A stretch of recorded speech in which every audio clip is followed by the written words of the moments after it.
បើប្រទេសស្វីសមិនមានឡើយសមស្រមៃថាមានបឹងអាល់ពីសដ៏ធំនៅទីនោះជំនួសប្រទេសស្វីស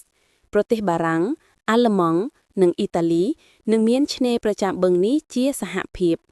ប៉ុន្តែការកាន់កាប់ភាពតាមដាននយោបាយដោយមិនចូលបដិវត្តន៍ neutrality របស់ស្វីសនឹងអស់សុពលភាពគ្មានស្វីសមានតែទឹកបឹងប៉ុណ្ណោះប្រវត្តិសាស្ត្រនឹងផ្លាស់ប្ដូរយ៉ាងខ្លាំង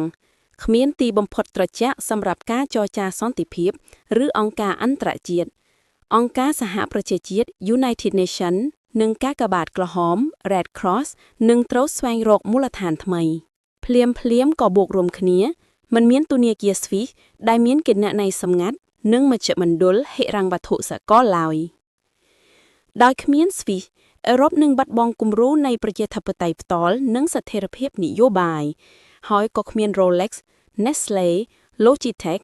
និងក្រុមហ៊ុនដប់ផ្សេងទៀតផងដែរ